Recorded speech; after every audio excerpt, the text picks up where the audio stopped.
एक शहर में एक छोटा सा परिवार रहता था। उस परिवार में मनीष, उसकी पत्नी कविता और उनकी बेटी शीना रहते थे। मनीष एक बहुत ही बड़ा बिजनेसमैन था। वो अपनी बेटी शीना से बहुत ही प्यार करता था और उसकी हर जिद पूरी करता था। शीना भी अपने पापा को बहुत प्यार करती थी क्योंकि उसके पापा उसे कभी किसी चीज के लिए मना नहीं करते थे। कविता को ये सब पसंद नहीं था। वो अक्सर मनीष को शीना की जिद पूरी करने से रोकती थी, पर मनीष को अपनी बेटी के आगे कुछ नहीं दिखता था। एक दिन ऐसा ही होता है। वो अपने पापा से गाड़ी की चाबी मांगती है। पापा, मेरे प्यारे पापा, मुझे जल्दी से कुछ पैसे और गाड़ी की चाबी दे दो। हाँ बेटी, क्यों नहीं, पर तुमने अभी अभी तो गाड़ी चलाना सीखा है। तुम एक काम करो, ड्राइवर को ले जाओ। अरे पापा, आपको नहीं पता मैं कितनी अच्छी गाड़ी चला सकती हूँ। आप मेरी जरा भी चिंता न करें, आप बस जल्दी से मुझे चाबी दे दो। नहीं जी, बिल्कुल नहीं, कोई चाबी मत देना इसको। आए दिन दोस्तों के साथ घूमना और देर रात घर आना। अब गाड़ी की चाबी दे दोगे तो फिर तो ये घर में टिकेगी ही नहीं। देखा पापा, देखा आपने कैसे मम्मी फिर से मेरे पीछे पड़ गई है। आज मेरा जन्मदिन है फिर भी। तुम चुप करो कविता, ये मेरी बेटी और मेरा मामला है, तुम बीच में मत बोलो। ये लो बेटी, तुम चाबी लो और अच्छे से घूम कर आओ। ओह थैंक यू पापा, यू आर द बेस्ट। पर पापा, ये चाबी तो आपकी गाड़ी की नहीं है। शीना गाड़ी की चाबी लेकर बाहर जाती है तो देखती है कि घर के बाहर एक नई चमचमाती गाड़ी खड़ी है। शीना तो उस गाड़ी को देखकर खुशी से झूम उठती है। ये मेरी नई गाड़ी है, वाव, ये तो वही गाड़ी है जो मैंने शोरूम में पसंद की थी। ये तो बेस्ट बर्थडे गिफ्ट है, थैंक यू पापा। शीना गाड़ी लेकर निकल जाती है। उसके बाद वो अपने दोस्तों के साथ शहर की सड़कों में यहाँ से वहां घूमती रहती है।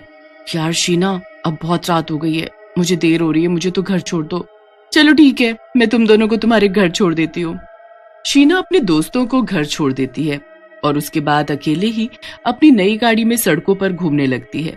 घूमते घूमते वो काफी आगे निकल जाती है और रात भी काफी हो चुकी होती है, तो अंधेरा भी होता है।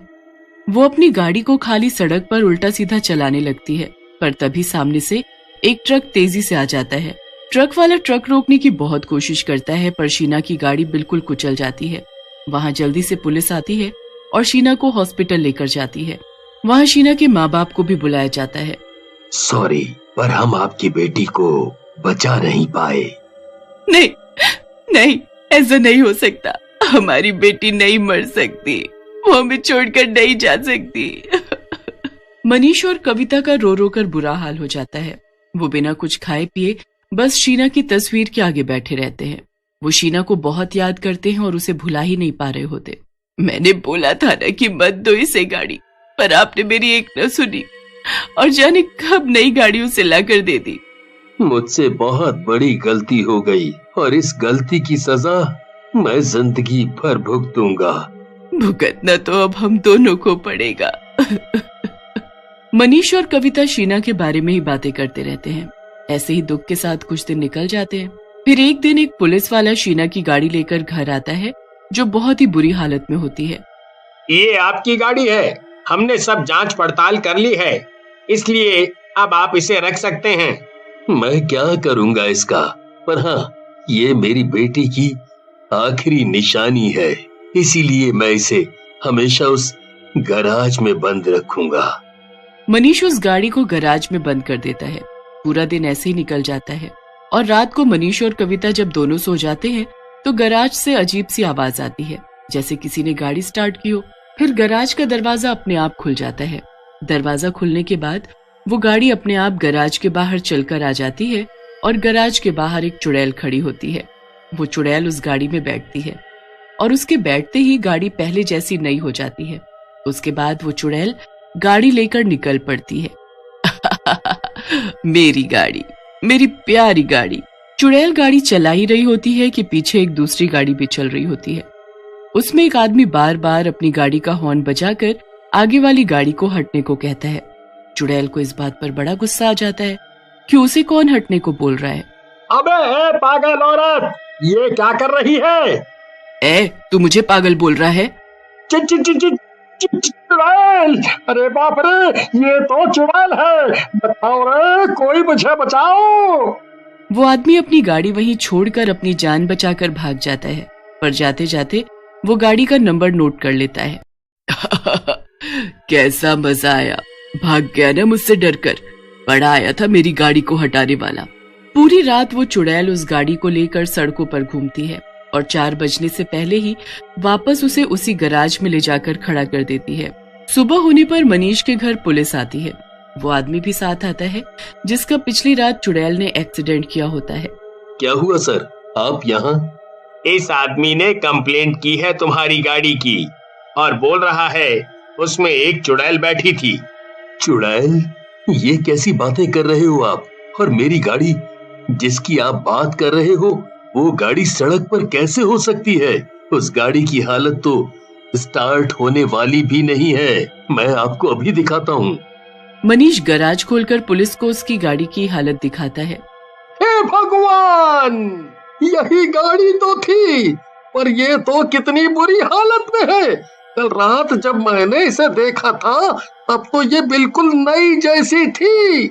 कुछ दिन पहले इस गाड़ी से मेरी बेटी की मौत हुई थी और तभी से ये गाड़ी इस गैराज में बंद पड़ी है। हमने तो इस गैराज को खोल कर भी नहीं देखा। वो आदमी अपनी कंप्लेंट वापस ले लेता है और चला जाता है। पर अगली रात फिर से रात को 12 बजे गैराज के बाहर वही चुड़ैल आकर खड़ी हो जाती है। वो गैराज का दरवाजा अपने एक इशारे से खोल देती है। उसके बाद वो गाड़ी में बैठ जाती है। गाड़ी में बैठते ही गाड़ी अपने आप ठीक होने लगती है और वापस पहले जैसी नई हो जाती है। उसके बाद वो गाड़ी स्टार्ट करती है और निकल पड़ती है। सड़कों पर वो पागलों की तरह गाड़ी चलाती है, कभी इधर तो कभी उधर। आते जाते वो लोगों को परेशान करने लगती है। अब आओ, कौन आएगा? अब मार कर दिखाओ मुझे टक्कर। अब मेरा कोई कुछ नहीं बिगाड़ पाएगा। अब तो मैं सबका जीना मुश्किल करूंगी। अरे मैडम, कैसे गाड़ी चला रही हो? दिखाई नहीं देता क्या? अभी तुम्हारी वजह से मेरा एक्सीडेंट हो जाता। तेरी इतनी मजाल जो मुझे पागल बोले, तुझे तो मैं अभी बताती हूँ। चुड़ैल उस ट्रक वाले का पूरा ट्रक पलट देती है। उस ट्रक में ढेर सारी सब्जियां होती हैं जो पूरी सड़क पर फैल जाती हैं। ट्रक वाले को भी काफी चोट आती है। अगले दिन वो भी कंप्लेन करता है तो उसे भी वही जवाब मिलता है कि वो गाड़ी चलने की हालत में ही नहीं है तो एक्सीडेंट कैसे कर सकती है। वो आदमी पुलिस वालों को बताता है कि उसमें एक चुड़ैल थी, पर सब उसका मजाक उड़ाने लगते हैं और उसे ही बोलने लगते हैं कि तू पीकर ट्रक चला रहा होगा। पर हर दिन चुड़ैल रात को गाड़ी लेकर निकलती और किसी न किसी का एक्सीडेंट कर देती। उस रात मनीष और कविता अपने कमरे की खिड़की पर ही खड़े रहते हैं। जैसे ही रात के 12 बजते हैं वो चुड़ैल गैराज के सामने आ खड़ी होती है। उन दोनों की तो चुड़ैल को देखकर हालत खराब हो जाती है। चुड़ैल गाड़ी निकालती है और उसमें बैठकर निकल जाती है। उसके बैठते ही गाड़ी भी नई जैसी हो जाती है। हमें देर नहीं करनी चाहिए, किसी पंडित किसी बाबा को बुलाओ, ये चुड़ैल तो आए दिन लोगों को नुकसान पहुंचा रही है। मनीष अगले दिन ही एक तांत्रिक को बुलाता है। वो तांत्रिक गैराज के अंदर जाता है और उसे सब समझ आ जाता है। ये चुड़ैल कोई और नहीं, तुम्हारी ही बेटी है। इसकी मौत इस गाड़ी से हुई है और ये गाड़ी उसे बहुत पसंद होगी, इसीलिए वो इस गाड़ी के जरिए भटक रही है। हमारी बेटी, हमारी शीना। मरने के बाद कोई किसी की बेटी नहीं होती, वो बस एक चुड़ैल है, एक बुरी चुड़ैल जिसकी आत्मा को मुक्ति दिलाना बहुत जरूरी है, वरना वो कुछ भी कर सकती है। आपको जो ठीक लगे आप वो करो। मैं इस गाड़ी की पूजा कर रहा हूँ। अब वो चुड़ैल जैसे ही गाड़ी में बैठेगी भस्म हो जाएगी।